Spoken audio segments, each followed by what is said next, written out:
आज पुन्हा एक गंभीर घटना बडनेरामध्ये घडलेली आहे.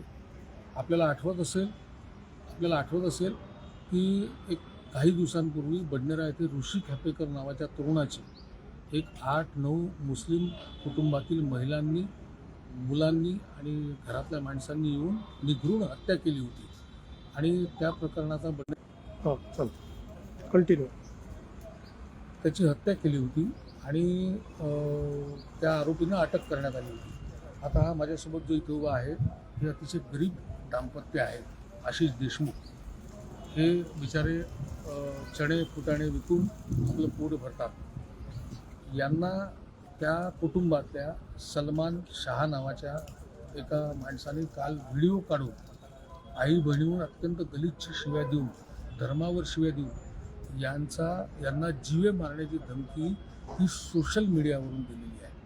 तर ही जी दहशत आहे, ही दहशत वाढलेली आहे. यांच्या पाठीशी कोण आहे, कोणामुळे हिंमत करतात? घरातले सगळे लोक आरोपी असताना, अटकेत असताना हे सोशल मीडियावरून जीवे मारण्याची व्हिडिओ काढून धमकी देतात. यांच्या पाठीशी कोण आहे याचा तपास बडनेरा पोलिसांनी केला पाहिजे. आणि म्हणून या दाम्पत्याला यांना घेऊन मी आता पोलीस ठाण्यामध्ये आलो होतो.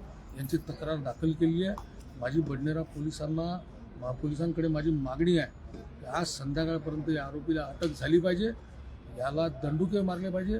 यांचा बोलविता धरी कोण आहे, कोणाच्या भरोशावर एवढी रंगबाजी करतायत त्याचाही छडा पोलिसांनी लावला पाहिजे. हे लोक हादरलेले आहे. रात्रभर यांना झोप लागलेली नाही. ऋषी खापेकरचा जीव गेल्यानंतर या बाईला वाटतं की आपला नवरासुद्धा याच पद्धतीने मारला जाईल. ही दहशत दूर झाली पाहिजे, पोलिसिंग सुरू झालं पाहिजे.